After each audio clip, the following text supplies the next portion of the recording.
Away from the deadly coronavirus, as India celebrated its 71st Republic Day, Pakistan-backed anti-India protests took place at the Indian High Commission in London. Protesters were seen raising anti-India slogans, and on display were anti-India messages. But the protests ended up being a complete flop show, failing Pakistan and its proxies yet again. Protesters gathered to demonstrate outside the Indian High Commission building, including students, activists and representatives from several diaspora within the subcontinent and human rights organizations.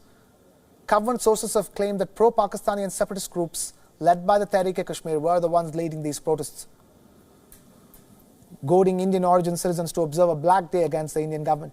Indian diplomats and British Indians feared violence and damage to the Indian High Commission building, similar to what happened during the Independence Day protests last year. However, no such incident took place.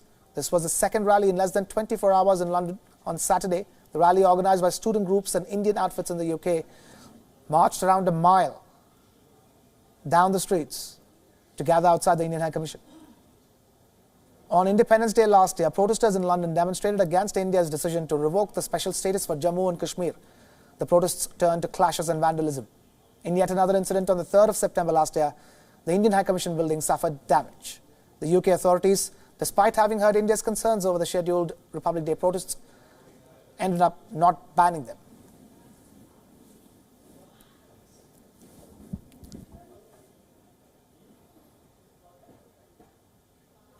And as the anti-India protests in London ended in a whimper, we have with us Mr. Naveen Shah, who is the MP, Member of Parliament of the Labour Party.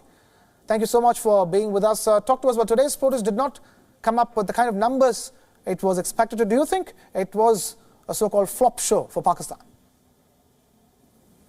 Well, I am pleased that there were not very large numbers involved in the protest and that it was peaceful. But we've got to accept that it is healthy for any democracy to have protests, because people feel strongly on issues, rightly or wrongly, whatever views you hold. But very, very important that there is no violence involved. Such issues have to be dealt with by the respective governments and agencies. And therefore, whilst not condemning the protest or right to protest, all I will say is that it is time for the respective governments to address these issues so that, you know, we have people who then can see that effective means are deployed to try and resolve the issues. So, who are these people who you see at the center of these protests? What is your understanding of it?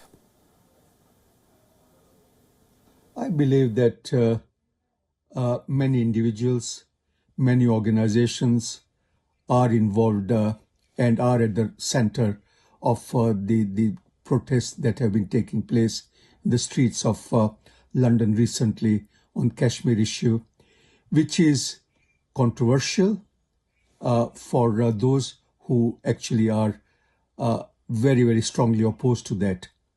But once again, I go back to my point that whilst in democracy, we'll always have such demonstrations, but the right place for these things to be determined is in the seat of Parliament, between governments and between agencies, so that in the end, peace can prevail and people then are satisfied that due actions have taken place.